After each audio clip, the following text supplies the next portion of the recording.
Bismillahirrahmanirrahim. Alhamdulillahirabbil alamin. Nahmaduhu wa nasta'inuhu wa nastaghfiruh. Wa na'udzu billahi min shururi anfusina wa min sayyiati a'malina.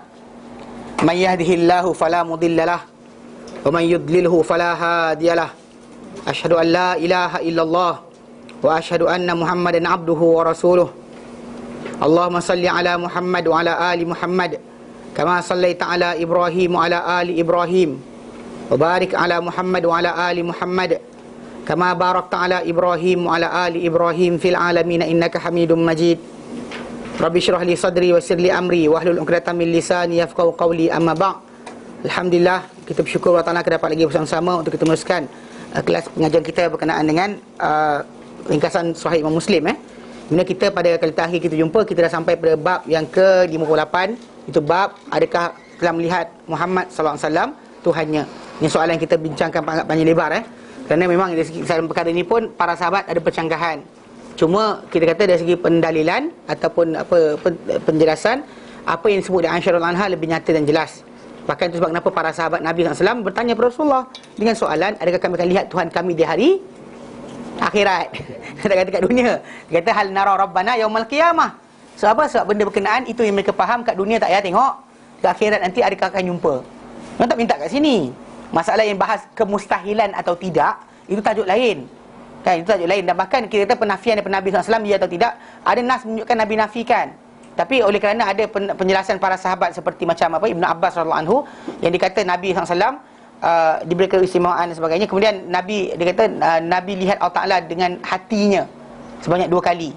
Jadi benda berkenaan kita kata perbahasan para sahabat, kita boleh pilih mana pendapat yang kita nak. Yang pentingnya dia ada kuat dengan dalil dan kena untuk praktikal. Tahu? Praktikalnya adalah Allah Taala sebut dalam Quran, innal ladzina yakhshawna rabbahum bil ghaibi lahum maghfiratun wa ajrun kabir. Sesungguhnya orang-orang yang takutkan Tuhan mereka dengan ghaib, bukan dengan nampak, dengan ghaib. Untuk mereka ada keampunan dan juga ada pahala ganjaran yang besar. Dan Allah Ta'ala kata itu antara syarat atau sifat yang Allah Ta'ala berikan. Bahkan kita baca juga hadis berkenaan dengan hari Arafah yang Nabi kata tidak ada mana-mana hari yang paling banyak manusia dibebaskan dari api neraka berbanding hari Arafah. Yang pada hari berkenaan Nabi SAW kata Allah Ta'ala akan berkata kepada para malaikat, lihat hamba-hambaku itu, mereka datang kusut masai, berdebu, mereka takutkan azabku, inginkan rahmatku, sedangkan mereka tak nampak aku. Macam mana kalau mereka nampak aku? Ini praktikal macam ni. Praktikal bukan cari praktikal dia adalah macam tu. Maka dengan sebab itu kita bahaskan, dan terakhir kita ambil itu adalah Nabi SAW menyatakan nurun anna arah. Bila ditanya oleh Abu Dzar al-Ghifari, ditanya Nabi SAW, adakah kau nampak Tuhan kau pada malam Isra? Nabi kata nurun anna arah, cahaya. How can I see him? Bukan inni arah. Anna kan kita terang tashrif kan kan takhattama bil aqiq dengan takhayyama bil aqiq. Salah titik je. Titik 2 je titik atas, terus berubah maksud. Daripada berkhemah, antara pasang khemah di Aqiq, nama tempat berdekatan dengan Mekah, kepada pakai cincin dengan batu Aqiq. Maka orang pun jual batu Aqiq, semua orang beli. Itu kisah dia. Panjang lebar cerita dia sebenarnya. Masalah penjelasan Al-Quran, penjelasan hadis Nabi macam tu sekali peringkat dia. Kadang-kadang orang salah faham macam tu pun. Ni orang baik, bukan orang jahat. Dia bukan cari untung pun, tapi salah baca je. Habis. So kenapa kena belajar betul-betul bukan apa dalil ni, kena pastikan. Baik, jadi kita bahaskan itu. Jadi kita sambung pada bahagian separuh lagi hadis tu yang terakhir berkenaan bab ni. Hadis terakhir dalam bab ni untuk penjelasan dengan kenaan dengan adakah telah melihat Tuhan Rasulullah SAW Muhammad SAW Tuhannya pada malam Isra. Okey. Baik. Hadis 142. Wa an Abi Musa, daripada Abi Musa Al-Asy'ari, qala, berkata Abu Musa, qama fina Rasulullah sallallahu alaihi wasallam. Qama fina, Rasulullah SAW telah berdiri di tengah-tengah pada kami. Mana Rasulullah SAW bangun dan berucap pada kami, maksud dia. Qama fina, tengah bangun Nabi, telah bangun Nabi SAW di tengah-tengah kami dengan berapa kalimah? Dengan beberapa kalimah. Dan kalimah-kalimah berkenaan yang disebut adalah bi khamsi kalimat, dengan 5 kalimah. Okey.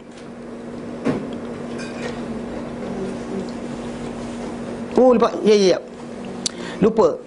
Kalau anda kata ada orang timbulkan tentang tajuk Allah tu cahaya kan. Kerana kalau dia datang dia baca pada kita Allahu nurus samawati wal ard, kan Allah Taala kata dia Allah Taala cahaya Jadi macam mana kita nak jawab balik? Baik. Dalam perkara ni ada penjelasan Penjelasan disebut oleh para ulama. Dia kata apa?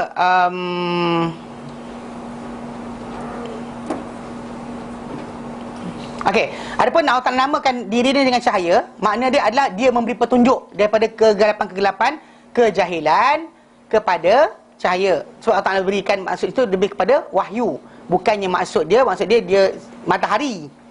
Kan Allahu nurus samawati wal ard masal nurihi, kan dia berkaitan. Maksud dia ayat itu datang untuk menjelaskan berkenaan dengan apa? Bagaimana Allah Ta'ala berikan hidayah kepada manusia, yang menerangi manusia daripada kegelapan kejahilan. Bukan kegelapan fizikal. Kegelapan fizikal ni masalah pula, nanti orang kata matahari tu Allah Ta'ala, kan, ataupun bulan bintang tu Allah Ta'ala. Tak boleh, kerana Allah Ta'ala bukannya difizikalkan dengan apa? Dengan kuark ataupun partikel cahaya tadi. Okay, bukannya Allah Ta'ala. Sebagaimana yang dikata sebagaimana bahawa cahaya yang dapat dirasakan ni tadi menjadi petunjuk dalam mengesan ataupun orang tu bergerak dalam kegelapan. Okey? Dan dikatakan juga maksud dia Allah Nur Samawati itu adalah bahawa dia yang menerangkan langit dan juga bumi, yang menciptakan segala cahaya yang ada. Ini cahaya yang wujud tadi ciptaan Allah Subhanahu Wa Taala. Bukan maksudnya dia lah cahaya. Jangan salah faham.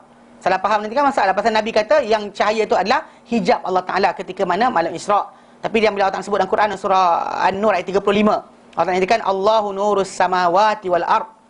Kan Allah adalah cahaya langit dan bumi. Maksud dia memberikan hidayah langit dan bumi. Masalu nurihi, pemisalan atau perumpamaan cahayanya, kamishkatin fiha misbah, ada seperti miskat yang dia ada lampu. Tahu miskat? Bukan saya ceritakan ada miskat tu apa? Bukan. Perasan tak dalam dinding Malaysia tak ada. Biasa orang Arab, rumah dia atas pintu ada macam ruang untuk masuk dalam. Ruang masuk dalam tu miskat. Yang lubang dekat dinding, lubang di dinding tu untuk letak pelita tu panggil miskat. Kita Melayu panggil apa? Dia tak ada angin tadi. Dia memang belakang tu dia letak kaca supaya angin tak kacau. Kalau buka angin keluar masuk masalah lah. Bila dia buat macam tu, nanti bilik tu akan terang tau. Dia terang. Dia itu cara diorang supaya pasal diorang selalu lampu tak ada, so dia akan letak pelita dalam miskat tadi. Kalau dia kata letak tengah-tengah macam ni, dia tak dapat terang. Dia akan nampak lampu dan keliling dan gelap. Tapi kalau letak dalam tu, dia akan jadi terang. Dinding tu akan terang. Dia akan dapat suasana terang. Tak citra, tebuk dinding betul buat. Tak, memang betul lah. Kami di Yaman biasa kan tak ada api buat yang tu.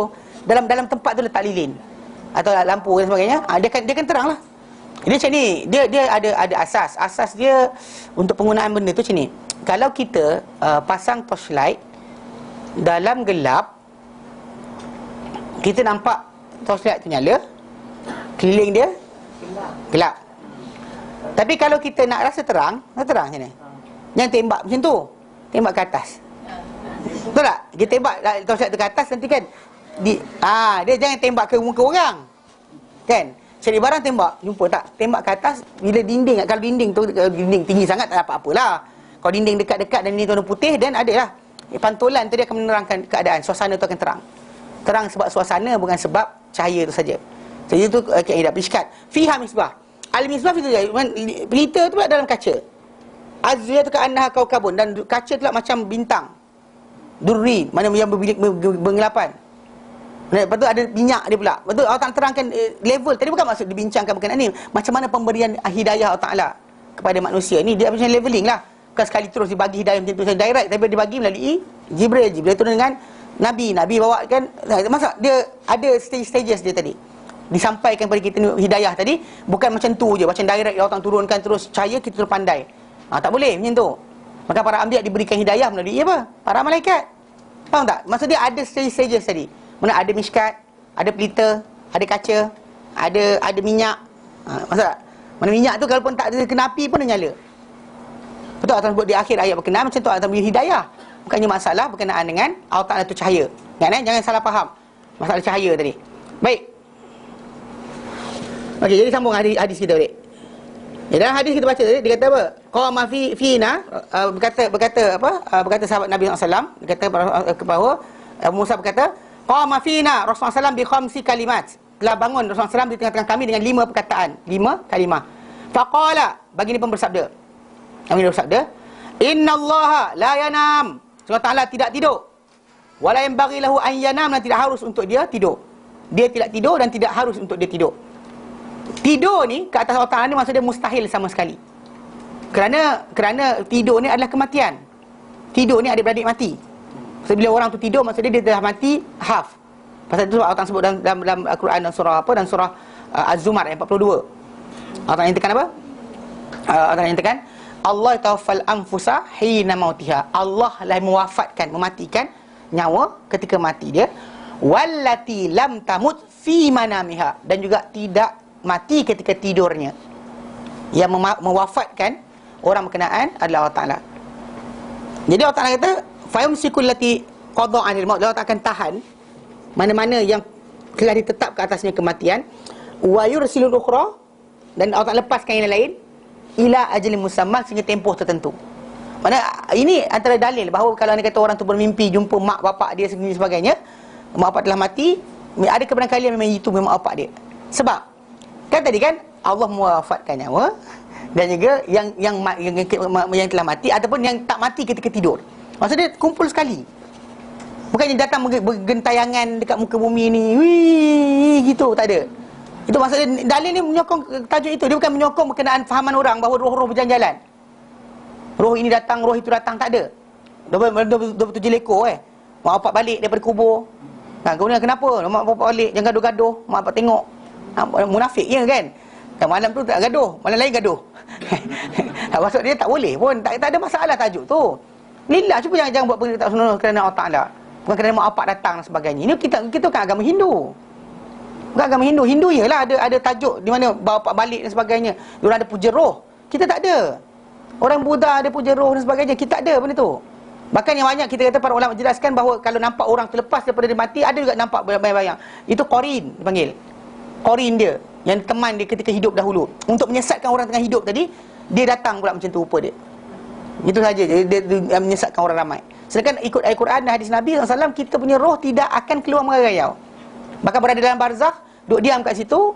Either kalau contoh macam orang tu adalah ahli kepada kebaikan dan sebagainya, maka Allah Ta'ala akan jadikan malaikat kata dengan dia lepas soal jawab. Malaikat kata tidurlah dengan elok, nam salihan, kan, tidurlah dengan elok. Dalam hadis Musnad Ahmad dan lain-lain datang.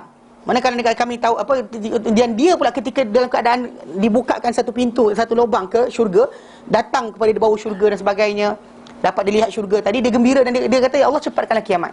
Sebaliknya orang yang kalau dia kata dia ni orang yang ahli kejahatan, dia akan dibuka satu lubang ke neraka. Dibiarkan dia macam tu, dan dia pula rasa terseksa dengan dihimpitkan kepada dia kubur tadi, dan dia akan berkata ya Allah, jangan jadi kiamat tu berlaku. Pasal nampak sana lagi teruk. Sini teruk dah, sana lagi teruk. Maka dia takut. Dia diminta. Itu bagi orang-orang biasa. Adapun macam para anbiya, disebut oleh para ulama bahawa roh mereka macam kita bincang itu berada di langit-langit. Tempat mana Nabi naik ke langit, nampak langit pertama, yang kedua sebagainya. Kemudian roh para syuhada dalam tembuluk burung yang hijau yang berkeliaran dalam syurga, makan daripada syurga. Tapi dia tak keluar merayau. Ini yang kena faham bahawa ada limitation Allah Ta'ala beri pada setiap roh-roh tadi. Sama macam tadi, dia ahli kejahatan tadi lah. Ahli kejahatan tadi akan minta jangan kembali, tapi dia akan dihimpitkan di situ, tunggu sampai kiamat. Soal jawab tu akan berjalan tiap hari. Mana buka ketong, mana buka sekali je. Lepas tak ada jawab, lepas tu malaikat tu dah ni banyak masalah baca tau. Dia baca-baca dia tiap hari kena lepuk. Tak, lepuk tu sekali tu je. Sekali tu tanya tak ada jawab, lekong sekali. Bertanya soalan kedua tak ada jawab, lekong dua kali. Lepas tu baru ni, lepas tu tak tanya dah, dihimpitkan kubur kepada dia. Kalau ni diluaskan kubur untuk dia. Dan kemudian dibuka satu tahun. Dia berkata, bin Osman katakan dia menangis tengok kubur. Kau orang kata dengan dia, kenapa kau menangis kan? Kau tengok orang ni kan, orang cerita syurga neraka, kau tak menangis. Dia kata, aku Rasulullah SAW telah nyatakan bahawa kubur ini adalah persinggahan pertama bagi akhirat. Kalau dia kata orang tu selamat di kubur, maka selamatlah di akhirat. Kalau dia kata di kubur ni dia tersara, maka sara di akhirat. Dia tengok kubur, dia menangis. Ini persinggahan pertama, the first stage akhirat. Kalau kita doa minta lepaskan dari siksa kubur tu apa maknanya? Kalau Allah Ta'ala dia tadi himpit tadi tu, kalau dia kata Allah Ta'ala lepas, ya doa lah. Kalau dia kata doa kita kalau dia kata doa kita dimakbulkan, Allah Ta'ala berikan kelepasan pada dia. Kalau Allah Ta'ala ampunkan dia, Allah Ta'ala berikan kelonggaran bagi dia. Sebab minta ampun untuk dia, jangan bagi pahala. Dia tengah terhimpit, bagi pahala lagi. Tak dah lepas kata. Kan? Orang kena gigit dengan anjing, lepas tu kita bagi, nah aiskrim. Nice cream. Nah, nasi minyak, nasi mandi, kaki tengah sepit. Kaki tengah sepit dia kata. Kan? Nampak sangat tak bijak. Janganlah bagi benda. Selamatkan dia dulu. Penyelamatan tadi dengan keampunan. Dan kita itu kadang-kadang kita bagi analogi macam ni. Kadang orang tak faham tau. Pasal benda tadi orang tu dua. Satu kenikmatan dengan pahala yang dia dapat. Satu lagi apa? Pelepasan daripada azab yang sedang hadapi. So kadang-kadang tengah kena azab kan tengah diimpit. Lepas tu kita bagi dia macam-macam benda kita curah. Tak jadi apa. Serius tak jadi apa. Macam orang sakit gigi, kita bagi ajak dia makan nasi mandi. Jom. Makan aja. Makan seekor kambing saya bagi. Nak seekor kambing, saya bagi seekor kambing. Serius orang tu rasa apa? Tak boleh, dia sengsara. Dia pandang muka kita kelempang kan dia kata. Kan? Pasal faham tak? Dia tak guna, tak berguna. So kenapa kena faham betul-betul. Sejak Nabi doa benda paling manfaat untuk orang berkenaan. Kalau orang kita reka macam-macam dia nak buat. Tapi Nabi akan buat benda yang terbaik. So ikut Nabi. Kenapa payah sangat ke ikut Nabi? Nabi adalah contoh kita. Bila Nabi doakan keampunan, minta keampunan untuk orang tadi. Tak sampai sedekah apa-apa tak guna. Berilah kita sampaikan nak bagi bacaan Quran pada dia. Dia tak baca Quran pun dia hidup. Memang malas baca Quran. Hafal pun tak nak. So hafal dia lari. Okay. Tapi bila kita beri sedekah pahala Quran pada dia, kena tengah tersepit-sepit tu kita nak bagi pada dia. Macam mana? Kenikmatan tak berlaku. Kita bagi benda tu untuk nikmat. Kesejahteraan dan sebagainya akan berlaku dengan tajuk apa yang Nabi ajar. So minta lepaskan daripada siksaan tadi. Yes, Allah Ta'ala akan bagi keringanan, pelepasan. Macam Nabi akan doa untuk orang yang dalam kubur tu. Kan Nabi kata selagi mana lahan ni basah menyebut nama Allah Ta'ala, diringankan untuk mereka. Kan? Siksaan kubur diberikan sebab perbuatan Nabi SAW. Yang kita tanam pokok puding tak mati-mati sampai kiamat.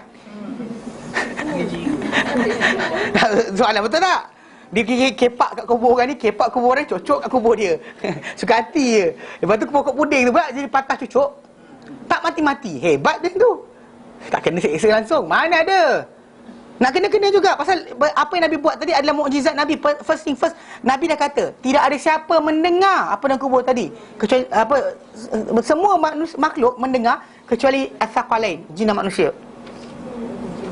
Tapi Nabi kata aku tahu apa jadi, nak tunjukkan mukjizat yang kita nak tiru juga.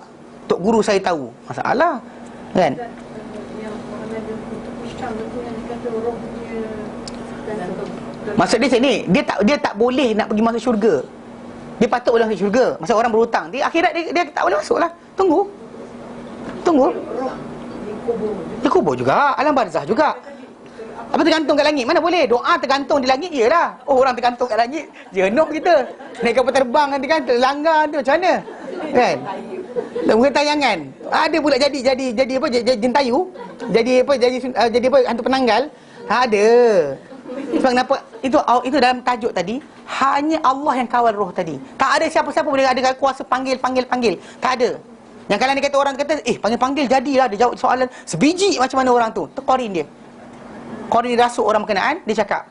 Itu je korin, supaya orang lain ni sesat. Korin ni kan kita, setiap manusia. Kan dalam hadis Nabi SAW, Nabi kata, tak usah tanya situ, tanya sini. Hai. Tanya sini. Kau tanya sana buat apa? Korin orang yang dah mati ke korin orang yang... Ya, orang mati tadi. Pasal dia tak mati bersama dengan orang tu. Tanya sana mana dapat jawapan. Nanti korin dia jadi mana? Dah, dia duduk berjalan. Tu yang kadang-kadang dia tak ada. Setiap manusia ada korin berasingan. Apa nak kongsi-kongsi lah. Itu banyaklah korin. Banyaklah, apa tak ada lah. Bahkan Al-Quran Karim. Tak, dalam Al-Quran Karim kan, Allah tak nyatakan tentang kiamat, tentang apa jin kan. Allah tak kata apa? Ya ma'syarul jin qad istaksartum istaksar. Okey, surah Al-An'am ayat 128. Al-An'am 128. Tulis belakang lah Tak ada, boleh tanya, tak apa, saja je. Al-An'am 128 tak? An'am. Ya Okey, tahu ni ayat ni. Al-An'am surah ke-6. Ya ke?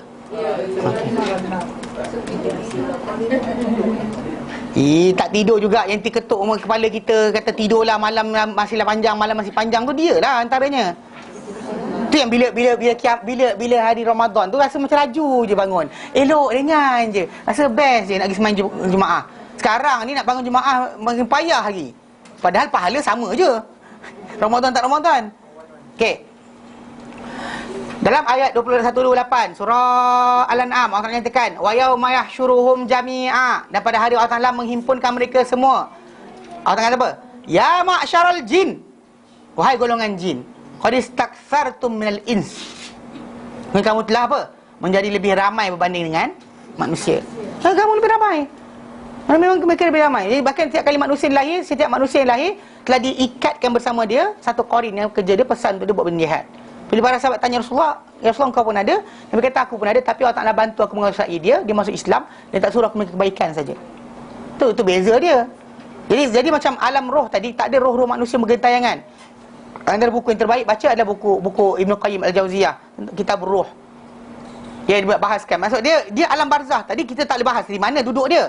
Kubur tadi kubur, tapi alam barzah tu bukan kubur tu. Maksud dia physically bukan situ, tapi maksud dia pintu ke situ, pintu ke roh tadi daripada jasad dia. Pintu kepada roh dia.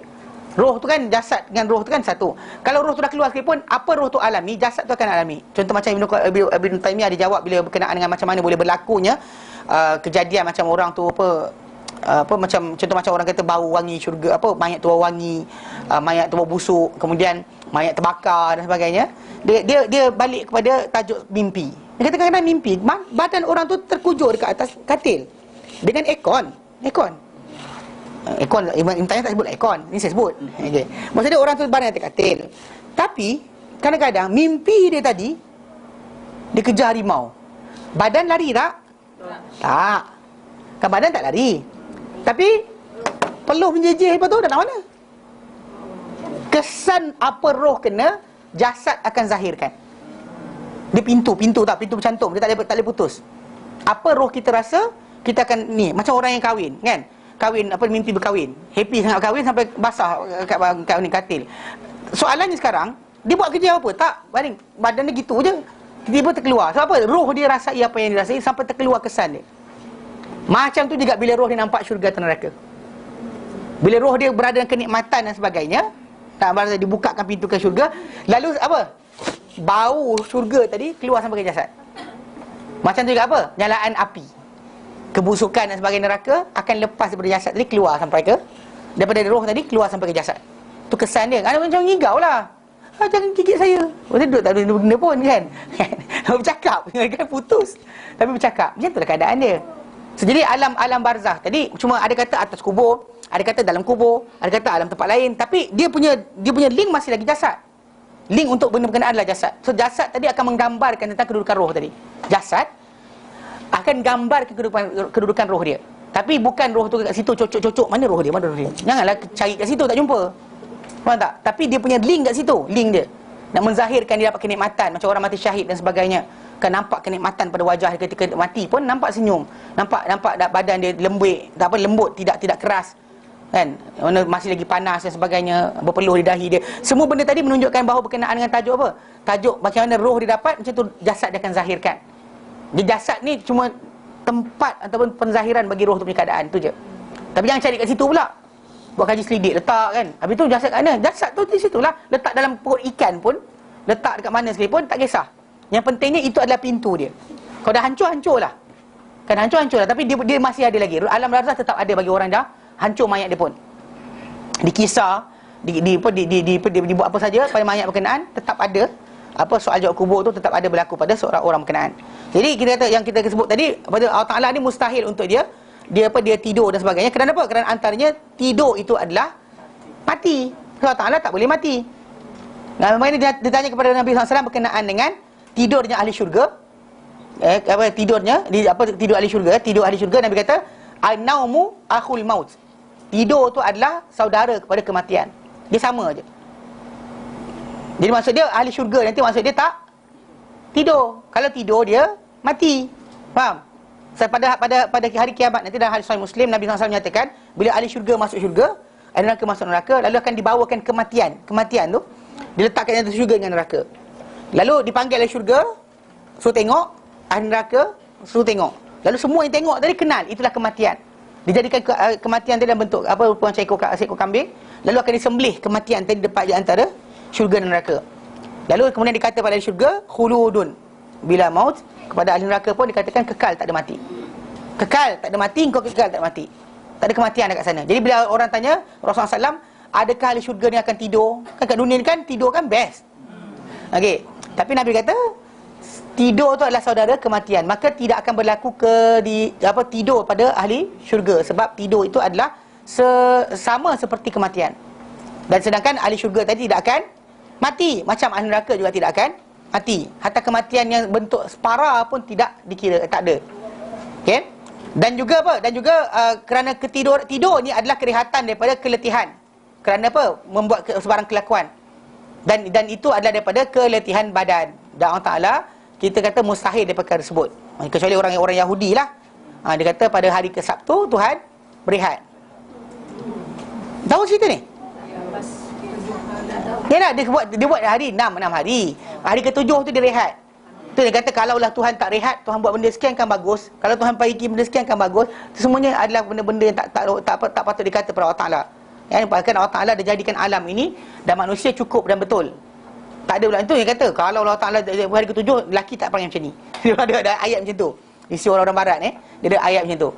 Kalaulah Tuhan, dia kata tu hari ke-7 Tuhan tidur, Tuhan rehat. Kita dalam Islam tak diajar macam tu. Allah Ta'ala tidak tidur dan tidak harus dia tidur. Ini asas, tak ada langsung keletihan dan sebagainya.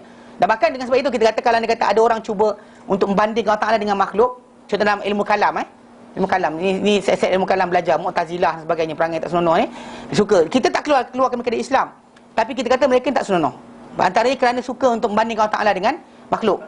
Yang soalan dia kata apa? Boleh tak Allah Ta'ala buat batu yang dia tak nak rangkat? Allah Ta'ala kata laisa kami, Allah Ta'ala kata dia adalah ala kulli syai'in qadir, atas satu maha berkuasa. So boleh tak dia buat batu yang dia tak boleh angkat? Ini soalan dia buat lawak kan. Tapi saya kata benda tu pasal yang tak boleh angkat, jadi hanya makhluk je yang ada limitation. Allah Ta'ala tak limit, tak ada limitation. Soalan salah. Soalan itu adalah salah. Soalan tu adalah sama seperti orang tanya tadi Ali beranak, the first statement. Yang seorang kedua tu ikut pula, laki ke perempuan? Mana jangan terpengaruh. Macam orang tanya dengan kita, dia start soal, dia kata apa? Boleh tak Allah Ta'ala buat batu yang dia tak boleh angkat? Soalan tu salah, tak payah layan. Pasal soalan tu dah salah. Pasal Allah Ta'ala yang ada limit. Kita ni ada limit dah. Ini boleh angkat, ni boleh angkat. Sampai tu angkat, tak boleh angkat. Gajah yang kuat pun ada limit dia. Tapi Allah Ta'ala laisa kamitslihi syai'. Bahkan dia tak sama dengan makhluk. Bahkan yang ada limit dah hanya makhluk. Allah Ta'ala tak ada limit. Sebenarnya ada makhluk, ada manusia yang berkata macam tu, dia sedang meletakkan Allah Ta'ala level manusia. Sama seperti apa? Yang orang kata Allah Ta'ala tak limit masa dan tempat. Dia cuba datangkan Allah Ta'ala letak kat limit makhluk. Faham tak? Limit makhluk untuk menyatakan bahawa benda tu tadi, kalau makhluk macam ni, kalau makhluk macam ni. Allah Ta'ala tak boleh macam ni. Dia turunkan Allah Ta'ala ke level makhluk. Tak boleh. Maka kalau anda layan orang soal macam tu, anda sama seperti orang yang statement pernyataan pertama, Ali beranak kat hospital tadi, operate. Lepas tu anda pun laki perempuan, berapa kilo anak dia? Soal jawab kedua tu salah dah. Anda layan je dah salah. Pasal benda tak soalan, statement itu dah salah. Soalan tu salah. Gurau-gurau pun tak guna kan. Jadi macam tu tentang Allah Ta'ala tak boleh kita ni. Pasal dia benda-benda yang kita kata kalau pernikahan, perceraian, dan juga membebaskan hamba, tak boleh gurau-gurau. Tak kata tentang Allah Ta'ala boleh gurau pula. Gurau tentang Allah Ta'ala ni bahaya pasal bahkan boleh jatuhkan iman, bahkan boleh batal amal. Batal segala amal kita. Buat lawak-lawak pelik-pelik tentang Allah Ta'ala tak boleh. Pasal itu sebab kenapa jangan gunakan akal sepenuhnya untuk mengenal Allah Ta'ala. Kan, gunakan tak boleh pasal kita ada nas. Mengenal Allah Ta'ala yang terbaik adalah melalui asma' dan juga sifat Allah Ta'ala yang dikenalkan oleh wahyu, bukan oleh akal. Wahyu memang confirm betul. Akal limited. Kita perlu contoh. Akal perlu contoh. Sedangkan Allah Ta'ala laisa kamitslihi syai'. Stop situ je. Jangan pakai akal faham Ya. Boleh kita cakap tidur dan menganggap itu makhluk yang diciptakan. Ya. Pasal memang benda tak ada kena. Pasal Allah Ta'ala tak mati. Kerana itu Allah. Oh tak, jangan, bukan. Jadi statement tadi tu kita kata memang Allah Ta'ala ni benda-benda yang kita tidur dan ni hanya makhluk Allah Ta'ala. Contoh macam malaikat tak tidur. Itu Allah in control. Tak, bukan. Kalau ada keluar statement, kita tak perlu keluarkan statement. Statement tadi tak perlu. Kalau kita keluarkan statement tadi dan orang akan cakap tu malaikat tak tidur, saudara anak Allah Ta'ala. Macam ada apa, pasal orang-orang Arab dahulu menyatakan apa, malaikat tu anak-anak perempuan Allah. Jadi tak boleh kalau keluar statement tadi, dan orang bukan Islam akan cocok kat situ dan cakap apa? Kita dan keluarkan statement yang cekik kita sendiri. Statement tu mencekik diri kita. Tak payah sebut macam tu. Just kita kata memang benda tadi Allah Ta'ala, kita sebut je Rasulullah SAW kata Allah Ta'ala tidak tidur, tak harus untuk dia tidur. Dan bahkan dalam surah Al-Baqarah ayat berkenaan ayatul kursi, la ta'khudhuhu sinatun wala naum. Dia tak ada. Mana atas pernyataan Allah Ta'ala kita stop mengatakan benda tersebut. Tapi pasal kita bimbang, pasal bila kita kata benda tu apa benda yang kena pada makhluk, Allah Ta'ala tak boleh kena pada dia, dan timbul tajuk kita jadi macam golongan yang mentakwilkan tentang tajuk masalah istiwa. Allah Ta'ala bersemayam di atas arash. Jadi kita pun macam, kalau bersemayam tadi, maksud dia Allah Ta'ala akan limited kepada masa dan tempat, maka dia makhluk, maka tak boleh. Allah Ta'ala tak ada. Jadi Allah Ta'ala di mana-mana. So statement Allah Ta'ala di mana-mana tersalah. Tapi punca sebab apa? Cuba menafikan dari Allah Ta'ala sifat makhluk yang kita kata tak layak bagi Allah Ta'ala. Macam kadang-kadang ada kes berkenaan dalam hadis Nabi kata Allah Ta'ala ketawa. Kan ketawa, Allah Ta'ala ketawa lah. Jangan kita kata Allah Ta'ala tak ketawa. Oh ya ke? Panas boleh buka sebenarnya. Buka dah. Ada aircon dah. Buka dulu. Biar. Jadi panas Okey. Jadi maksud dia, kalau macam akak kata tadi kan, maksud dia kalau ngantuk dan tidur tu sifat makhluk, maka Allah tak boleh sifat itu. Statement tu tak boleh sebut. Kan Allah kontrol makhluk. Bukan. Macam maksud dia? Tidur dan mengantuk itu dianggap seperti makhluk dicipta oleh Allah. So Allah kontrol makhluk itu, dan tidur dan mengantuk tidak akan datang dengan yang tu yang tadi masalah dia. Sama macam kes tadi lah. Macam Allah Ta'ala jadikan makhluk ini limited kepada masa dan tempat. You are actually surrounded by space and time. So, jadi Allah Ta'ala tak boleh dikuasai oleh masa dan tempat. Kita pun batalkan berkenaan dengan Ar-Rahman Al-Ashistawa. Sebab kes tadi mengantuk dan tidur, yang ini masa dan tempat. Kan nampak tak akan jadi masalah. Statement macam tu tak boleh keluar. Kalau kita keluarkan statement macam tu, nanti kita akan cekik diri kita berkenaan nas yang lain. Kita hanya sifatkan Allah, nafikan dari Allah Ta'ala apa yang tak nafikan daripada diri dia. Bila tak nafikan mengantuk dan tidur, dan kita nafikan. Bila tak nafikan berkenaan ketawa dan juga marah, dan kita nafikan pula. Pasal dia macam Mu'tazilah, dia kata macam Allah Ta'ala tak boleh marah. Semarah sifat makhluk. Alasan dia kata Allah Ta'ala marah, kita marah. Binatang pun marah. So sekarang ni Allah Ta'ala dia sifat makhluk. Nampak? Tu dia kata apa? Allah Ta'ala marah tapi tak marah. dia pelik sikit orang Mu'tazilah ni. Dia contoh macam melihat. Allah Ta'ala melihat. Tapi melihat start. Melihat perlukan pada pembiasan cahaya. Kan? Anything you want to see, actually you have to. Kan ada apa? Kan reflection of cahaya. Kalau dia kata padam lampu ni, tak nampak lah siapa. Betul? Maksud dia, nampak? Dia start. Kalau melihat perlu cahaya. Melihat perlu cahaya. Sambung dia, ada alat. Ada alat lah. Alat untuk tangkap cahaya tadi. Kalau Allah Ta'ala melihat, kita melihat, nampak? Allah Ta'ala makhluk. Sebab apa? Sebab dia melihat, kita melihat. Jadi dengan sebab itu tak boleh. Allah Ta'ala melihat tapi tak melihat. Ni pening ni pening falsafah dia panggil. Kita pakai Quran macam kita. Ya. Itu panggil takwil yang tak boleh pakai. Jangan takwilkan Quran dengan akal anda. Apa itu kita sabitkan pada Allah Ta'ala apa dia sabitkan. Nafi dia Allah Ta'ala apa yang dia nafikan. Bukan nafi Allah Ta'ala apa kita fikirkan. Yang timbul tajuk kita sekarang ni dalam masyarakat kita cuba menafikan dari Allah Ta'ala benda yang kita fikirkan. Itu salah. Macam sekarang ni kita nafi dari Allah Ta'ala benda tadi sebab Allah Ta'ala nafikan daripada diri dia. Pasal kita tak boleh kata macam contoh tidur. Kan dia orang gabung ketawa. Kan? Suka, happy. Kan happy kan? Macam Nabi kata Allah Ta'ala lebih gembira berkenaan taubat seorang hamba berbanding. Nabi buat comparison. Seorang yang hilang kan di tengah padang pasir berkalan dengan unta dia. Tiba-tiba apa? Unta dia tengah tidur dekat pokok, tiba-tiba unta tu datang balik. Happy sangat dia dengan kedatangan tadi. Nabi buat contoh. Nabi kata Allah Ta'ala lebih gembira berbanding orang ni. Gembira dengan kedatangan semula binatang dia sampai dia terkata aku Tuhan, ya Allah, engkau hamba, aku Tuhan. Dia tercakap macam tu kerana gembira sangat, happy sangat. Siapa tak sedar dia cakap apa. Sekarang ni Allah Ta'ala lebih gembira banding orang tu. Nabi sebut tak gembira tadi.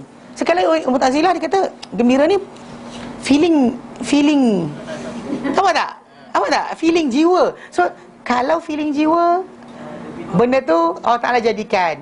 Kan Allah Ta'ala ciptakan kasih sayang, Allah jadikan. Jadi kalau jadikan, dia adalah makhluk. Jadi Allah Ta'ala tak boleh bersifat dengan sifat makhluk, dia buang.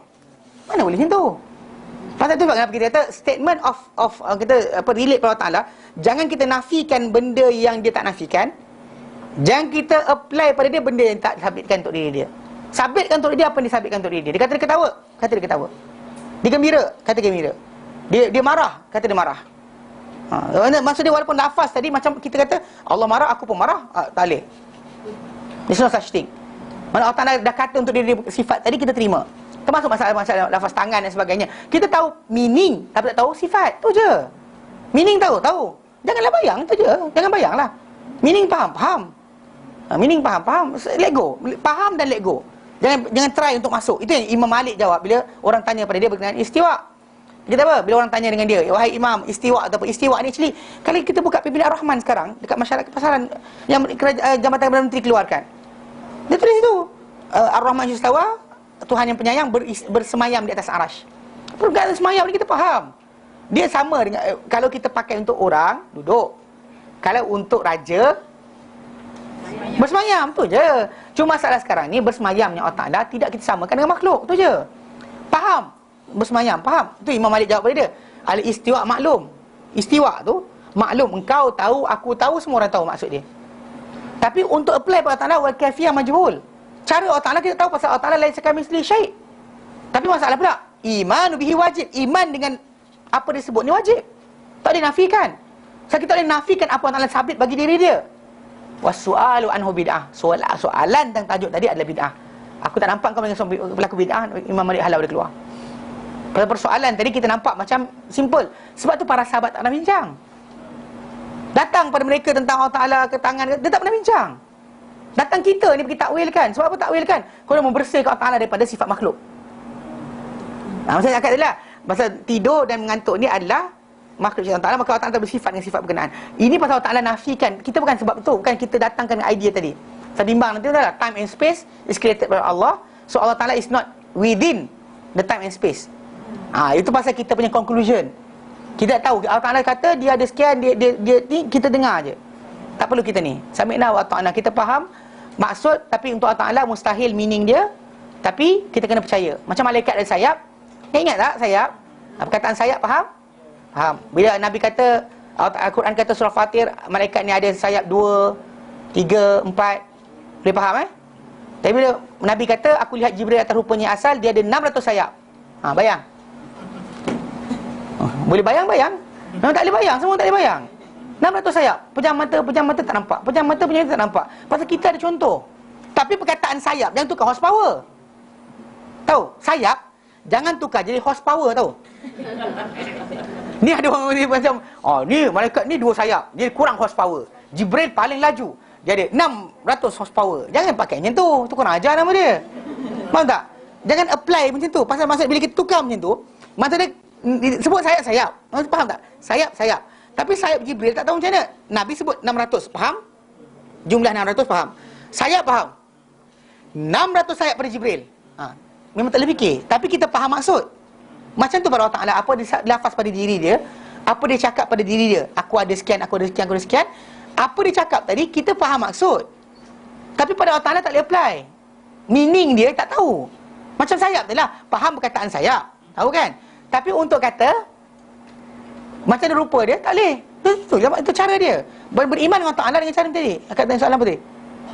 Kalau macam anak tadi kan? Ya. Kan masa selalu macam di sini kita ingat macam Allah iman-iman kan? Anak tanya Allah tu kat mana? Kita nak cakap Allah tu semuanya. Dia atas arash. Mana arash di mana? Kita tak boleh tahu macam mana kedudukan dia. Mana kita faham tu, ajar dia melalui dengan analogi tadi. Meaning tentang tajuk benda tahu perkataan tapi tak boleh bayang. Itu yang bila Al-Quran sebut kan, Allah Ta'ala sebut dalam Quran surah Fatir. Allah kata apa? Alhamdulillah segala puji bagi Allah Ta'ala, Fatiris samawati wal ardh, menciptakan langit dan juga bumi. Ja'ilil malaikati rusula, yang jadikan para malaikat sebagai utusan-utusan. Utusan, maksud utusan untuk kita. Ada untuk wahyu, ada untuk rezeki, ada untuk macam-macam. Ada untuk cabut nyawa, ada untuk sambut roh dan rahmat dan juga azab. Ada jaga neraka, jaga syurga. Uli ajnihatin, yang malaikat tadi ada sayap. Masna, dua. Nampak? Surah Fatih dua. Sebut macam tu lah, sebut dia. Dua. Sayap. Tahu tak? Dua sayap. Nampak? Wasulas, tiga. Tiga pasang sayap. Okey. Nampak tak? Nampak kan? Bila terang macam tu, faham Waruba, empat. Nampak lagi? Kemudian Allah kata, yazidu fil khalqi ma yasha, dia tambah pada ciptaan dia apa dia nak. Itu datang hadis Nabi pula terangkan. Nabi kata apa? Aku lihat Jibril di atas rupanya yang asal, yang Nabi sampai pingsan. Tengok, dia ada 600 sayap. Boleh bayang? Okey. Faham perkataan? Faham 600? Faham sayap? Tapi tak boleh bayang. Tapi 2 tadi boleh nampak. 2 pak keluar. Macam nampak lah keluar. Okey, 3 pak nampak. 4 nampak. Tiba-tiba 600 hilang. Macam tu, ajar dia macam tu. Maksudnya, ada benda, kita faham perkataan, tapi tak tahu apa. Tak boleh bayang. Kan? Kita tak pasal kita tak melihat lagi benda berkenaan. Macam reaktor nuklear tadi. Kalau kita buat skru daripada reaktor nuklear kan, letak kat sini. Orang tak pernah tahu, tak tahu. Pernah tengok cerita The God Must Be Crazy? Nah, anda tengok? Cerita tu lawak lah. Lawak kan? Okay. Cerita lawak. Tapi cerita dia apa? Pasal botol Coca-Cola. Kes apa?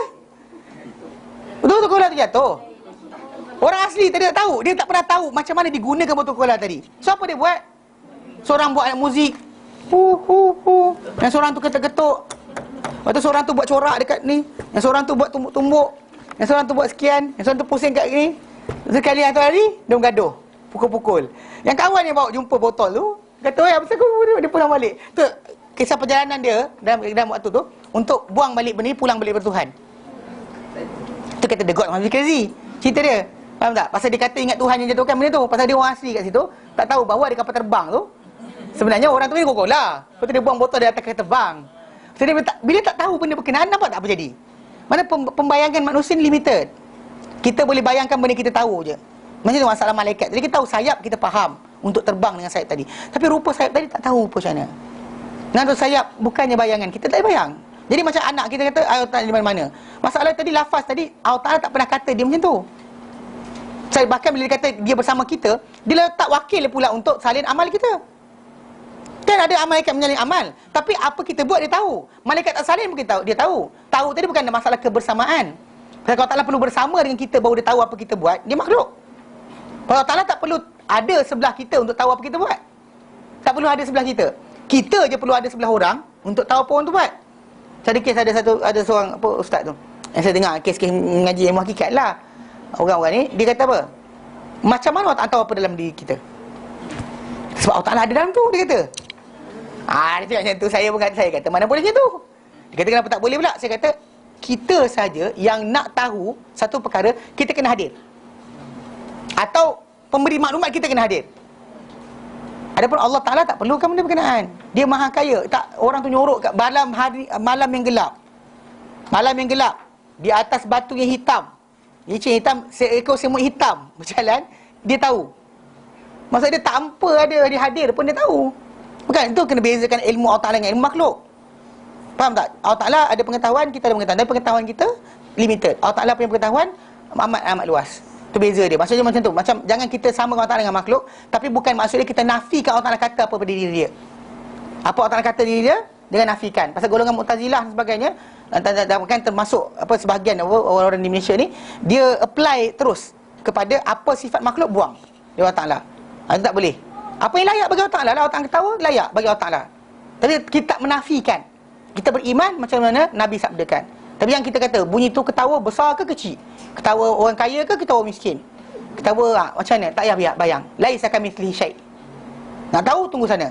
Itu para sahabat kata, adakah kami akan lihat Tuhan kami hari kiamat? Ada Nabi kata, kamu kan ragu-ragu tak? Maksud dekat sana ada. Perjumpaan dengan Allah Ta'ala akan berjumpa. Tak timbul pula tajuk masalah di sana apa? Dengan hati lagi. Maksud ataupun apa? Allah Ta'ala tak bertempat. Tak timbul tajuk. Memang kalau kata kita berhadapan dengan Allah Ta'ala, maksud dia Allah Ta'ala tak belakang kita lah masalah dia. Kan? Bila berhadapan dengan Allah Ta'ala, kalau Allah Ta'ala pandang kita dan sebagainya, maksud dia kita ada lah. Maksudnya zat tu ada, bukannya masalah tak ada. Ini problem kita bila kita membayangkan nak menafikan dari Allah Ta'ala sifat-sifat makhluk. Sampai last sekali Allah Ta'ala sabitkan diri dengan satu benda, kita datang, kita cantas juga. Salah. Itu salah dia. Memang betul kita kata Allah Ta'ala tak bersifat dengan sifat makhluk, tapi apa dia cerita tentang diri dia, kita terimalah. Yang kita pula yang memandai kita kata tak ada. Tak ada. Tak ketawa, tak marah, tak suka, tak sayang, tak cinta pula. Dah makin redha pun. Redha, tak redha. Orang kata radhiyallahu an, tak redha. Tak redha ni manusia je. Maka Allah Ta'ala beri manusia redha. Di hari akhirat nanti dalam syurga nanti, benda terakhir dapat pada manusia ni adalah redha. Redha Allah Ta'ala. Bahkan mereka redha terhadap benda Allah Ta'ala beri mereka. Radhiyallahu anhum wa radu'an. Allah Ta'ala redha terhadap mereka, mereka redha terhadap Allah Ta'ala. Manusia buat benda sama dengan Allah Ta'ala. Nampak? Golongan ni macam mana boleh sama pula? Allah Ta'ala redha. Kan dua-dua buat benda yang sama. Mana boleh? Dia orang pun buang. Mana boleh itu? So kita jangan buang ni Allah Ta'ala sifat yang dia sabit untuk diri dia. Dan yang kita nafikan benda yang dia sabitkan, dan juga jangan kita sabit pada dia benda yang dia tak sabitkan untuk diri dia. Apa dia kata tak ada kata tentang diri yang kita sebut. Apa yang dia sebut tentang diri yang kita nafikan. Kita beriman dengan apa yang dia cakap, dia dinyatakan, tapi tanpa membayangkan, tanpa contoh, tanpa rupa, tanpa bentuk. Itu je. Tapi macam itulah macam dikatakan. Itu cara kita beriman dengan mengenal Allah Ta'ala dengan nas. So, kita bukan, pasal kita memang beriman dengan ghaib, bukan dengan nampak, dengan ghaib. Jelas? Okey. Okey. Dia kata lepas tu wa yakhfidul qista wa yarfa'uh. Kalimah kedua adalah dan dia merendahkan qista. Al-qist, mana mizan al-qistu al-mizan, mizan timbangan. Kenapa dikatakan al-qist itu sebagai timbangan? Kerana al-qist tu maksud dia kesaksamaan. Dia merendahkan saksama, maksud dia actually benda tu relate kepada tajuk timbangan lah. Okey. Wa yarfa'u, dan dia mengangkatnya. Dan itu hanyalah terhasil pada hak-hak kita. Yang dimaksudkan di sini adalah dengan maksud merendahkan timbangan dan mengangkat timbangan, rendahkan dan angkat timbangan. Apa yang akan ditimbang dengannya amalan-amalan hamba yang dibawa kepadanya. Okey, apa yang amalan-amalan hamba yang dia bawa kepada Allah Ta'ala, ada nilai ke tak ada nilai. Satu. Kemudian arzak, rezeki-rezeki mereka yang sampai kepada mereka. Punya tu juga. Macam rezeki, barang naik ke barang turun. Kita ulang tu kan, kita kata betul. Kita kata kalau sekiranya pemimpin-pemimpin negara dunia ni, mana-mana negara lah, negara kita ke mana-mana, menaikkan cukai, meletakkan harga barang atas dasar untuk kemewahan mereka, maka Allah Ta'ala akan hukum mereka. Habis cerita. Adapun rezeki kita untuk dapat banyak mana dan sebagainya, itu Allah Ta'ala aturkan. Kadang-kadang barang naik, gaji kita pun naik. Itu kadang-kadang jadi juga. Mana Allah Ta'ala tak pernah zalim kat kita. Kita yang pening kepala berkenaan rezeki dunia ni. Kadang-kadang kita tak minta Allah Ta'ala bagi. Kadang-kadang kita buat kerja sikit dapat banyak. Tapi kadang-kadang buat banyak dapat sikit. Benda tu Allah Ta'ala buka sepenuhnya untuk ujian kita. Kita sedar tak benda tadi semuanya aturan dia. Itu je. Memang kita kata siapa zalim, zalim lah. Kalau orang tu nak ampas harta kita depan-depan, lawan lah. Jangan kita bagi. Nabi suruh lawan. Hatta mati syahid. Tetapi kalau benda tu bukan di bawah kawalan kita. Contoh macam musim sejuk, musim panas berlaku kan, bukan kita kawal. Contoh masalah juga kita kata pemerintah buat apa-apa dan sebagainya, kita tak boleh nak sekat mereka kan. Bahkan kita melawan tu buang masa kan. Kita nak mati, kita akan mati. Lepas tu kita nak jawab pada malaikat tak tanya kau buat apa tentang harga barang naik. Tak payah benda pun malaikat tak tanya. Sekarang kata malaikat tanya, buat tak tahu je. Kalau kata tu kita nasihatkan. Kalau kita kenal orang yang terlibat, nasihatkan dia, cakap dengan dia.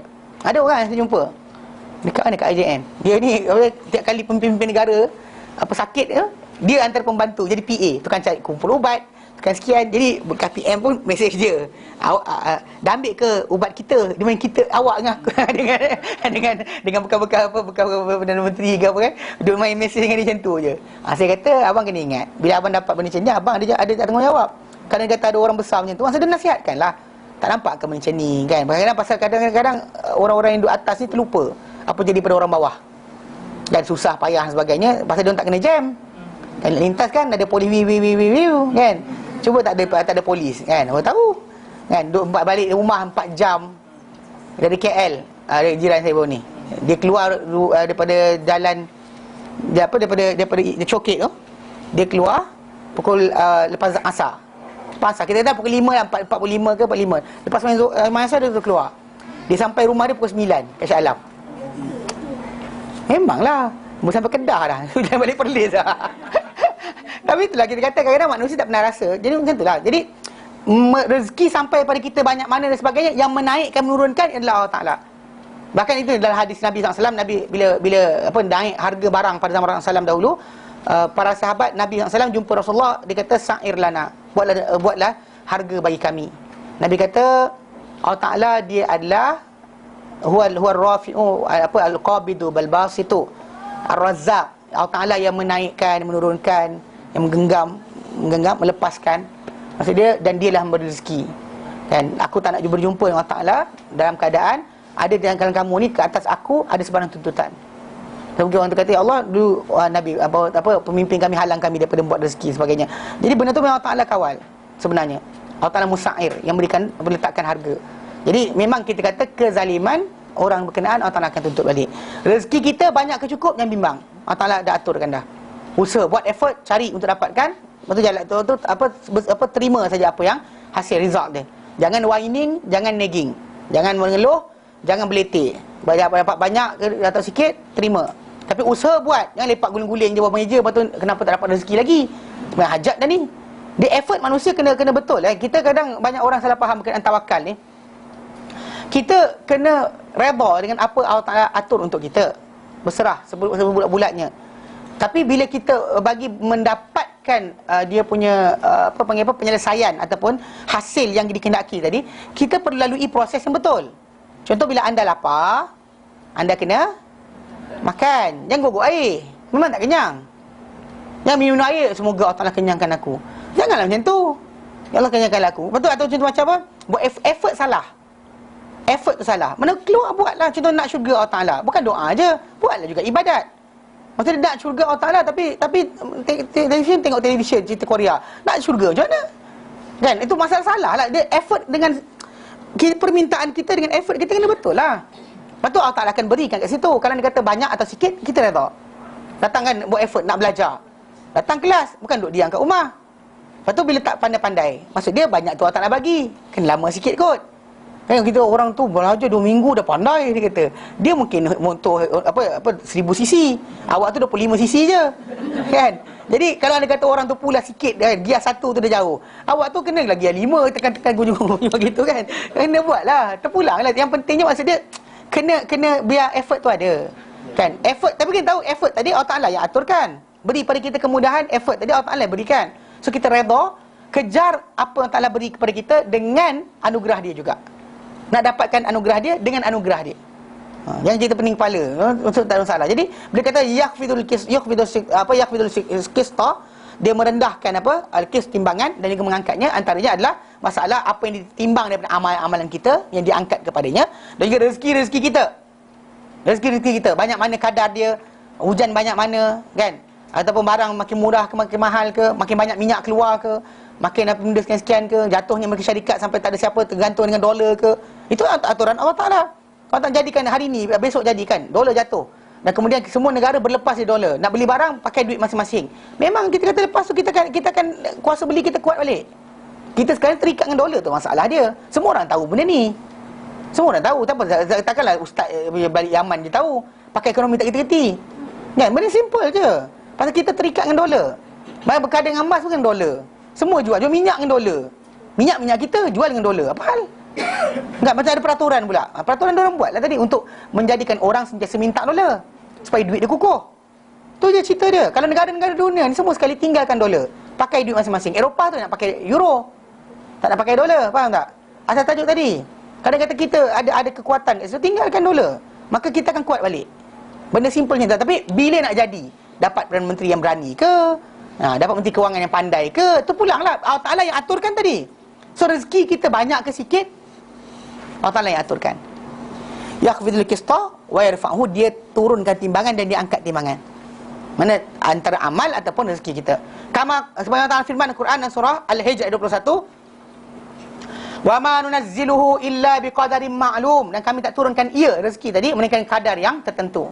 Mana banyak mana kadar mana kami tetapkan. Macam orang usahalah buat mana bila nak tamar tu nak bagi banyak buah, dia bungakan. Tapi kalau kata orang terjadikan pada musim berkenaan panas sangat, semua lebah mati, tak ada tolong juga, kan? Ataupun terlampau kering sangat, ataupun terlampau basah sangat, hujan ribut dan sebagainya, kita boleh buat apa? Benda tu Allah Ta'ala yang mengaturkan untuk baik barang atau hilang barang sebagainya. Atau dapat tengah tu ada orang yang apa, yang penipu dan sebagainya, ada orang tengah. Kadang dia kata nak gagalkan, dia tak nak gagalkan. Allah Ta'ala gagalkan, dia buat perancangan macam-macam, Allah Ta'ala dah gagalkan orang berkenaan. Simple je. Katakan benda ni jadi, macam harga rumah naik, kerana ada apa, spekulator kerja dia. Sekarang apa, dia tahun ni tukang kabut dah, warga asing beri nak beli rumah. Sebab apa? Tahun depan nak start, ada kata tahun depan, ada kata Johor dah start jual dengan harga apa, harga orang luar boleh beli 1 juta ke atas saja. Dengar tu kata dah tak tahu macam ni lah. Jadi sekarang ni ada sibukkan kabut nak beli. Tu macam tu lah keadaan tadi. Kalau dia kata tak jadikan, ada pula datang tu seorang menteri kata tak boleh beli langsung. Tu pulang lah. Itu berdasar pada siapa. Allah Ta'ala akan wujudkan orang yang akan menyebabkan rezeki kita banyak, rezeki kita sikit. Orang tu akan muncul. Tu pening kepala macam, siapakah patut menyelamatkan kita? Allah Ta'ala. Faham tak? Ada pula pening kepala. Ini rezeki. Jangan kata kalau ini tak ada akan rezeki kita banyak. Takkan. Jangan cakap kalau-kalau. Pasal yang menjadikan orang ini berani, orang ini pengecut, orang ini adil, orang ini zalim, orang ini sekian, yang menduduk atas kita ni Allah Ta'ala. Itu sebab Nabi ajar kita doa, wala tusallit alaina bidzunubina, yang kau kuasa ke atas kami dengan sebab dosa kami. Man la yakhafuka wala yarhamuna, orang tak takut engkau dan tidak belas kasihan pada kami. Mana jangan kuasa ke atas kami, minta. Kan? Jadi kita kata buat, tapi buat effort kena buatlah. Tegur, kan, tegur cakap dengan amar ma'ruf nahi munkar, di antara benda penting. Sebab Nabi kata, dah hadis sahih, Nabi kata la ta'muruna bil ma'ruf, anda akan menyuruh kebaikan. Dan surah Muslim Ahmad, wala tanhauna 'anil munkar, dan akan mencegah kemungkaran. Au, kalau kamu tak nak buat dua perkara ni, la yusallitanallahu alaikum syirarakum, Allah kuasa ke atas kamu orang paling jahat dengan kamu. Fa yad'u khiyarakum, lalu berdoalah orang paling baik dengan kamu, fala yustajabu lakum, takkan dimakbulkan untuk kamu. Itu punca juga. Tapi effort buatlah. Perbaiki diri kita, bertaubat, suruh apa, tegur pula amar nahi munkar dan sebagainya. Tak boleh cakap apa tak boleh masuk televisyen, tulislah. Kan surat khabar banyak kan, tulislah. Hantar surat. Kalau kan ustaz je buat kerja semua sekali, masalah juga. Kan? Ustaz tolong jawab dari email ni. Ustaz kena sekian. Ustaz tak buka email. Tak buka email kadang-kadang. Macam mana? Okey. Jadi okey. Baik, jadi maksud dia apa bila sebut kistos kistos tu al-kistos, dia adalah nilai-nilai timbangan, okey, mana dan dikehendaki sini adalah timbangan atau kesamaan setiap makhluk. Dia menurunkan dan dia menurunkan dan juga dia mensidikitkan benda berkenaan, atau dia meninggikan dan juga dia meluaskan benda berkenaan. Okey, maksud dia dalam diri manusia itu sendiri, kadar dia berlaku adil ke tidak pun Allah Ta'ala banyakkan atau kurangkan. Tu saya kata tadi, untuk wujudnya orang yang sama adil, dia menjadi pemimpin kita, ataupun yang zalim, kedekut dan ni, tu Allah Ta'ala yang aturkan. Allah Ta'ala hati manusia ni bukan dia kawalan sesiapa, dia berkawalan Allah Subhanahu Wa Ta'ala. Dia akan ubah kepada macam dia nak, flip bila masa je, daripada A jadi B, B jadi C, C jadi D, boleh dia flipkan berkenaan. So jadi minta kepada Allah Ta'ala, Allah Ta'ala akan berikan jawapan dia. Tapi effort buatlah, belajar dan menyampaikan dan sebagainya. Pasal mungkin ada orang kita kenal, kita jumpa, dia ni orang yang boleh menasihatkan orang yang sepatutnya mengubah keadaan tadi. Mungkin itu yang berhentilah. Ini jangan kata macam takkan berubah, itu bukan kerja kita. Allah Ta'ala yang aturkan. Allah Ta'ala yang akan aturkan. Baik. Jadi dan dikehendaki juga dimaksudkan itu adalah maksud dia menurunkan menurunkan timbangan kesamaan ini, dan juga menaikkan timbangan. Maksud dia ada yang mengatakan dia syariat. Okey. Sebab dalam Al-Quran dan surah Al-Hadid, Allah Ta'ala nyatakan ayat 25, Allah Ta'ala nyatakan a'udzubillahi minasyaitanir rajim, laqad arsalna rusulana bil bayyinat, demi sungguh kami telah utuskan utusan-utusan kami dengan bukti-bukti. Wa anzalna ma'ahumul kitab wal mizan, dan kami turunkan bersama mereka ni kitab dan juga mizan, perundangan, peraturan. Liyakuman nasu bil qist, supaya dapat ditegakkan manusia ni, dengan keadilan, dengan kesaksamaan. Bila datang kitab dan juga peraturan dan undang-undang, maka datanglah manusia ni dapat diri tegak berterusan di atas kesaksamaan. Okey. Maksud dia keadilan dalam hukum dan juga keadilan yang diperintahkan dalam firman Allah Ta'ala. Ini yang disebut dalam surah An-Nahl ayat 90. Allah Ta'ala nyatakan, innallaha ya'muru bil adli wal ihsan. Sungguh Allah Ta'ala telah memerintahkan dengan berlaku adil dan juga membuat belas kasihan atau bersifat ihsan. Suruh berlaku adil dan supaya kita belas ihsan kepada yang lain. Itu antara aturan Allah Ta'ala kepada kita. Surah An-Nahl ayat 90. Jadi kadang-kadang Allah Ta'ala menaikkan benda ni, kadang-kadang Allah Ta'ala turunkan. Maksud menaikkan dia, meninggikan dia, menzahirkan. Dengan apa? Dengan wujudnya para anbiya dan juga apa? Para pendamping para anbiya serta pengikut-pengikut mereka yang beramal dengan apa yang Allah Ta'ala turunkan. So naiklah timbangan amal tadi. Bukan setakat rezeki je, semua sekali.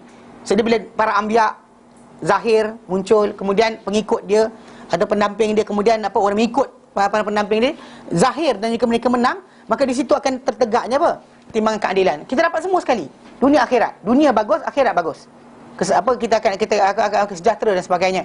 Okey. Dan kadang-kadang Allah Ta'ala apa? Merendahkan timbangan keadilan tadi dengan apa? Dengan menghilangkan para nabi. Okey, dan menyembunyikan menyembunyikannya. Okey? Dengan apa? Dengan hilangnya syariat, makin pudar syariat ni, makin tak nampak. So sampaikan orang Islam sendiri pun ragu-ragu terhadap Islam. Lagi dah malang. Bila dia makin dia tak percaya dengan Islam yang dia anuti, dan apa tinggal pada dia? Nak kata dia kafir? Tidak. Nak kata dia Muslim? Tidak. Nak kata la ilaha ula wa la ilaha ula. Tidak pada ini, tidak pada ini. Nak kata munafik? Apa masalah tak? Jadi rosaknya. Jadi dalam keadaan macam tu, bila orang manusia banyak macam tu, maka termasuk rezeki dan sebagainya akan rosak juga. Pasal semua manusia tak berlaku amanah. Kan tak nampak pentingnya menjaga agama. Maka kita akan lihatlah makin turunnya manusia yang penilai. Bukan setakat masalah harta. Semua sekali. Akhlaknya, kan, pendidikannya, semua pening kepala. Macam mana nak didik? Sistem baru. Ni projek baru pula. Salah juga. Baik. Jadi apa maksud dia dan cara dia adalah mana maksud dia Allah tinggikan, rendahkan, tinggikan dengan wujudkan orang yang akan melaksanakan, rendahkan juga dengan cara menghilangkan orang yang melaksanakan, banyakkan orang yang akan melanggar syariat tadi. Bahkan itu sebab kita kata macam ini kata semua akan beri kesan. Hatta dalam muamalah pun akan rosak. Muamalah pun akan rosak. Apa yang berlaku dengan mereka syarikat hutang mereka bertrilion 47 trilion. Benda tu actually adalah tanda bahawa perosakan berlaku.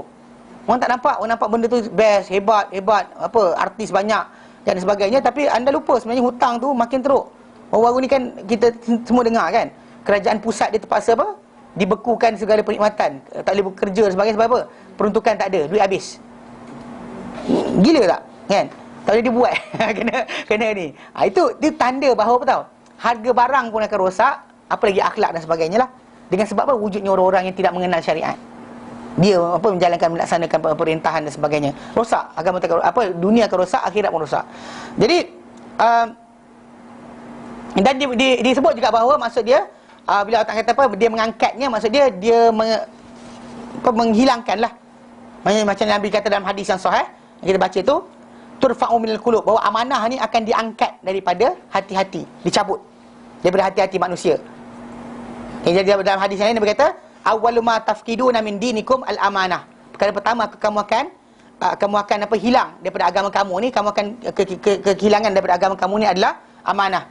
Wa akhiru ma tafqiduna minhu as-salah, dan perkara akhir kamu akan hilang daripada agama ni adalah as-salah. Iaitu lafaz yang lain dalam hadis yang diriwayatkan oleh Ibn Abi Shaybah mauquf kepada Ibn Mas'ud yang tentang bahawa hati tu akan dicabut daripada amanah. Surah Bukhari Muslim Bukhari hadis nombor 6497. Jadi maksud dia dekat situ ada terangkan bahawa memang amanah tu diangkat. So maksud Allah Ta'ala menurunkan dan menaikkan. Mana maksud dia mungkin menurunkan, maksud dia datangkan dengan amanah tu datang hati manusia, ataupun apa? Menghilangkan, mengangkat, maksud dia cabut daripada hati manusia. Tentang perasaan adil tadi. Perasaan adil tu hilang. Okay? Jadi bahkan dia kata apa? Nabi kata dalam hadis yang lain, Nabi kata alaikum bil ilmi qabla an yurfa. Tapi hadis dhaif daripada Utsman bin Atik, ada dalam Ibnu Adi dalam Kamil fi Du'afa, dia kata hadis dhaif. Maksud dia lafaz dengan bunyi hendaklah kamu belajar sebelum dia angkat ilmu.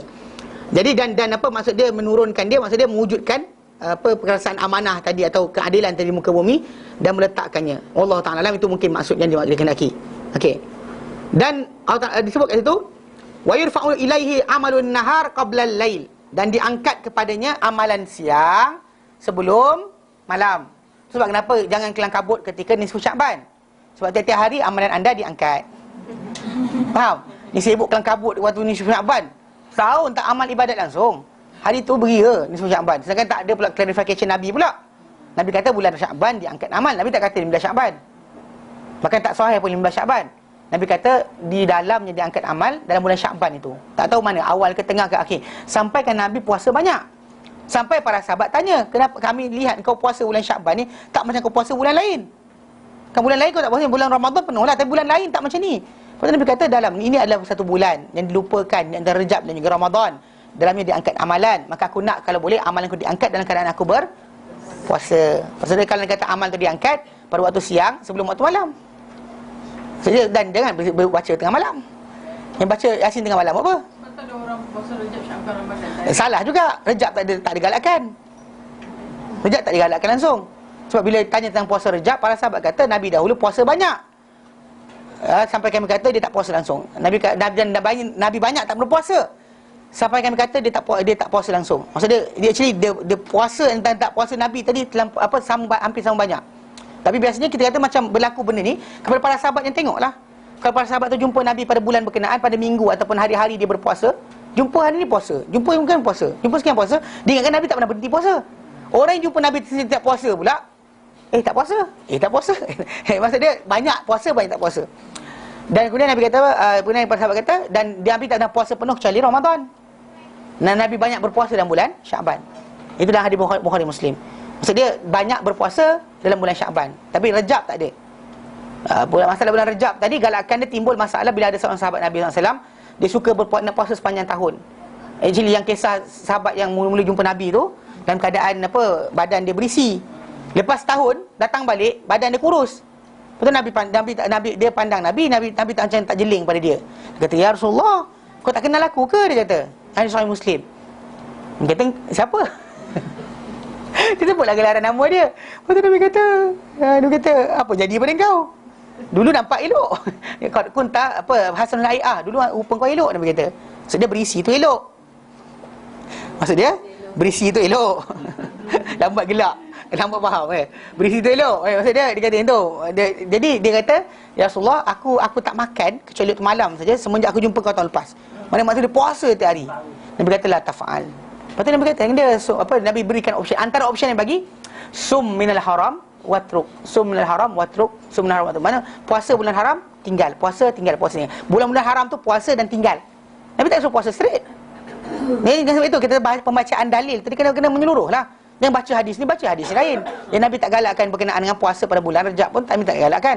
Tapi penggalakan bulan haram tadi bukan straight, tapi puasa buka, puasa buka, puasa buka. Dan puasa bulan paling layak dipuasakan sebulan selepas Ramadan adalah Muharram. Tak buat pula. Yang Nabi galakkan, dia sibuk kerja bulan Rejab. Kenapa? Rejab bulan Allah, tapi tak ada ibadat khas. Memang kita kata keagungan satu benda Nabi sebut macam hari raya dan sebagai hari Jumaat, tapi bukan untuk ibadat khusus. Faham tak? Macam hari Araf, hari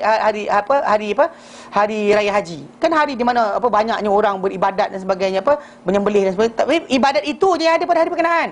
Lepas tu lain tu makan dan minum. Hari makan dan minum. So makan dan minum, makan dan minum daripada hari berkenaan. Itu bukan hari berpuasa, bukan hari ibadat. Hari tu besar dalam Islam. Hari mulia dalam Islam. Tapi untuk makan dan minum, bukan untuk ibadat. Yang ibadat sungguh bagi 10 akhir Ramadan, 10 awal Zulhijjah, seperti akhir malam, ambil lah. Ni tak ambil yang tu, ambil yang lain. Seperti akhir malam, tak bangun. Tu masalah sikit dia. Timbangan tadi tahu. Kita kena kejar yang betul. Kejar cara betul, baca cara betul. Okey? Yang jadi macam tadi masuk di darah putih. Sebab apa? Sebab diwali. Salah. Baik. Maksud dia kata, maksud dia diangkat amalan siang sebelum malam. Maksud dia para malaikat yang diwakilkan dengan kita untuk menghitung ke atas kita ni amalan-amalan kita pada siang hari. Lalu dia akan angkat pada akhir siang. Mana last siang tu kita diajarkan supaya zikir pagi petang, supaya ketika malaikat tinggal kita berzikir. Ketika dia turun untuk tahlil amalan kita berzikir. Faham tak? Maksud tu kata dalam hadis Nabi kata dalam hadis lain ada, nanti kita sampai mana Allah tak tanya apa hamba aku buat. Ya Allah, kami tinggalkan dia dengan berzikir. Lepas tu kami datang, ya Allah, apa dia buat? Dengan berzikir juga. So macam tu keadaan dia. Kita jaga waktu tadi. Bukan maksud dia kita tak sincere pada Allah Taala, tapi Nabi ajar. Mana isilah waktu tadi, dan Allah tak tahu lepas zikir tadi kamu buat apa. Tapi maksud dia effort yang kita ada antaranya adalah jaga timing ketika malaikat nak bawa amal kita. Pasal amalan dikira yang terakhir. taubat kita pun dengan yang terakhir. Kalau sepanjang siang kita buat jahat, ketika malaikat nak angkat amal tadi, ada taubat kat ujung tu, kan selesai masalah yang awal. Kadang-kadang ujung tu tak ada taubat, kita langkah kepada berikutnya, diangkat amal kita berkenaan, taubat tak jalan lagi. So, sampai dah amal kita. Yang apa? Yang buruk. Kalau kata akhir siang tu kita sempat taubat, kan diangkat apa? Taubat. Kalau akhir malam kita ada taubat, maka diangkat apa? Taubat. Dah faham tak? Itu yang kita kena jaga sungguh-sungguh. Timing tadi. Ni timing itulah yang seronok apa? Macam-macam kan. Kalau petang apa? Doraemon. Apa petang-petang sekarang? Akasia. Sinetron mana ada tengah petang? Ada. Mana ada? Nak cakap dengan saya macam ni, saya maghrib kan dekat rumah. Edisi 7. Mana pula edisi 7? Waktu berita orang tengok berita. Yang biasa orang tengok cerita ni, cerita kerama. Akasia. Macam-macam akasia lah. Kan? Ada pokok akasia, ada yang syurga, tak tahu lah. Petang lepas asar tu, sebelum maghrib. Sebelum malam, pagi ketika sebelum matahari naik. Ya, itu yang dikatakan diangkat amalan siang sebelum amalan malam. Maksudnya malaikat diwakilkan dengan kita untuk menghitung amalan kita pada siang hari. Dia akan mengangkatnya pada akhir siang, kerana hampir sangat dengan malam, dia naik waktu time tu. Demikian juga pada waktu malam, diangkat ketika apa? Kerana dekat-dekat nak siang kan, dekat nak siang, maka diangkatlah amalan tengah malam kita. Okey, kerana itu datang riwayat lain, diangkat kepadanya amalan malam dengan apa pada waktu siang. Jadi angkat amalan siang pada waktu malam. Menjadikan apa? Ba tu maksud dia sebelum.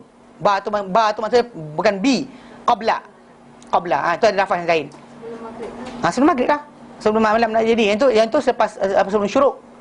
Pasal itu subuh dengan maghrib dia bukan sama Pasal kalau ketika subuh kita beramal dan sebagainya, matahari tak naik. Tak ada cahaya pun. Tapi kan dia kata maghrib tu start je matahari hilang, cahaya masih ada, tapi kita dah start ibadat. Faham tak? Dah masuk malam. Malam masuk sebelum lagi gelap. Tapi kalau kata siang tu tak ni lagi, gelap-gelap masih lagi. Tak ni cahaya tak masuk lagi. Dan maksud dia hadis tadi seperti sabda Nabi SAW dan hadis yang lain, yata'aqabuna fikum malaikatun bil-lail wa malaikatun bin-nahar, akan berulang-alik pada kamu ni tiap-tiap hari ni ada malaikat siang dan malaikat malam yang akan menyalin amalan kamu. Dan apa dia maksud dia kembali kepada Allah Taala maksud dia balik pada dia diangkat kepadanya, nya tu Allah Taala. Diangkat kepadanya, nya tu Allah Taala. Okey. Jadi diangkat kepada Allah Taala amal-amal pada waktu siang, pada permulaan akhir siang, dan amal-amal waktu malam pada akhir malam. Mana sebelum masuk siang. Okey. Qabla mana qabla nahar, qabla ni maksud dia sebelum masuk siang, okey. Dan dia kata apa? Dan dikendaki dengannya tempat yang berakhirnya para malaikat kepada hamba-hamba tadi pada amalan-amalan hamba. Semoga sebagai dan dibawa amalan tadi sampai ke Sidratul Muntaha. Sebenarnya datang dari hadis Isra itu di pokok di Sidratul Muntaha itulah, di situlah akan naik kepada Allah Taala benda yang pengakhiran benda naik kepada Allah Taala dan pengakhiran benda turun dari Allah Taala. Arahan dia turun stop situ dan baru malaikat terima. Adapun kalau dikata daripada amal manusia sampai Allah Taala, stop situ dan dia akan naik ke atas. Mereka akan bawa sampai situ, dia tak bawa sampai depan Allah Taala. Dan dikendaki itu dapat tempat berakhirnya para malaikat sampai kepadanya dengan amal hamba, dan itu berkali disebut dalam Suratul Muntaha kerana telah berlaku dalam hadis Isra Mi'raj kita bincang hari itu. Dan ini seperti mana maksudnya dia dibawakan harta kepada raja. Kadang-kadang yang terima siapa? Pembesar dia kan, bukan semua orang. Maksud dia penjaga khazanah dia. Okey, macam Allah sebut dalam surah Al-Fatir ayat 10, ilaihi yas'adu al-kalimut tayyib, kepada Allah Taala lah menaiknya kata-kata yang baik. Nah, ini lafaz baik kita sebut, maka sampai kepada Allah Taala. Dan Allah sebut dalam surah yang lain, surah Al-Ma'arij, ta'rujul malaikatu war-ruh ilaihi. Maksud dia akan mi'raj, akan menaik para malaikat dan juga ruh kepada Allah Taala. Ruh tu Jibril Okey, itu maksud dia kedudukan-kedudukan di sisi Allah Taala. Mereka akan naik kepada Allah Taala, tapi bukan maksud dia mereka depan kepada Allah Taala datang, maksud dia naik Lalu dalam masa yang sama, masalah naik ni tadi naiklah. Cuma masalah macam mana jangan bayang. Macam di sini mungkin pengarang kita, buku kita dikata macam benda macam mentajsimkan Allah Taala, macam bertempat. Tapi memang kita kata Allah Taala kata macam tu lah, kita tak tahu macam mana. Tapi kita kena kata ya. Ni kata naik, faham. Naik faham tak? Faham. Cara tak tahu. Iman wajib. Soalan bid'ah lah. Itu Nabi SAW ketika menerima amal soleh, Nabi naik ke mana? Tu yang ada seorang ustaz tu jumpa saya, dia kata, "Ustaz, saya masalah sikit." Dia kata, "Benda, kita kata Allah Ta'ala di mana-mana, tapi Nabi SAW ketika Isra Mi'raj, Nabi kena naik ke langit. Buat apa dia naik langit?" Saya pandang dia, yang hantar kata di mana-mana tu siapa suruh? Saya cakap tu lah, kenapa cakap macam tu? Tu cakap Allah Ta'ala berada pada tempat ini, cakap di Arash, ikut apa yang layak baginya. Bukan maksud dia bertempat bersekian-sekian, dia tak, dia cakap macam ni, terima. Tapi kita nak membayangkan tak boleh. Yang payah sikit lah, nak membayang tak boleh. Tapi perkataan faham. Macam sayap malaikat je lah, sayap faham, bilangan faham, tapi nak bayangkan tak boleh. Faham macam tu je. Stop situ. Pasal Allah Ta'ala tak buka pada kita ilmu tentang perkara berkenaan. Untuk menafikan tak boleh, kan? Untuk menafikan, mengisbatkan dia tak isbatkan, menafikan tak boleh. Tadi kita nafikan, kata maksudnya mustahil. Macam kat sini dia kata apa? Dia kata maksud dia kami apa, dia katakan ini apa, dengan takwil, supaya jangan dikhayal pada orang yang jahil bahawa dia dikhususkan dengan kedudukan yang tinggi. Mana maka dengan sebab itu Allah Ta'ala berjisim, dia kata. Jangan salah lah. Kalau dia kata hatta di hari akhirat nanti bila Nabi kata kamu akan lihat Tuhan kamu pada hari kiamat, maksudnya Allah Ta'ala berjisim, salah macam tu. Maksudnya dia akan menafikan macam golongan Mu'tazilah. Mu'tazilah nafikan kita lihat Allah Ta'ala di akhirat. Alasan dia kerana apa? Kalau Allah Ta'ala boleh lihat, dia dilingkungi oleh masa dan tempat. Kalau boleh dilingkungi oleh masa dan tempat, maka dia ada masalah lah. Tak boleh macam tu. Okey? Faham Maksud bila kata, dan bila baca Al-Quran surah Al-Hadid ayat 4, wa huwa ma'akum aynama kuntum, Allah Ta'ala bersama kamu di mana kamu berada. Maksud dia dari segi pengetahuannya. Dan tak perlu dia hadir. Macam raja tahu apa dia buat, orang-orang rakyat dia buat. Bukannya dia datang duduk dekat pasar tu. Dia ada mata-mata dia apa yang buat kerja untuk dan bahkan tanpa mata-mata dia ada pun, Allah Ta'ala ni tanpa malaikat dia ada pun, dia tahu. Itu kuasa dia yang maha agung. Dia mengetahui semua sekali. Perbualan Nabi dengan perempuan yang mengadu tu, apa, wa khawla binti Sa'labah. Nabi tahu apa yang dibualkan oleh mereka. Faham? Itu yang menunjukkan bahawa Allah Ta'ala tahu, walaupun malaikat ada salin, tapi Allah Ta'ala tetap tahu, tetap mendengar, tetap melihat. Bukannya perlu kepada perantara. Jelas? Okey, baik, kita berhenti kat sini. Nanti kita sambung kemudian hijabuhu nur. Wallahu ta'ala alam wa sallallahu ala sayyidina Muhammad wa ala salam walhamdulillahi alamin. Subhanallah, alhamdulillah, asyhadu an la ilaha illa anta, astaghfiruka wa atubu ilaik. Assalamualaikum warahmatullahi wabarakatuh.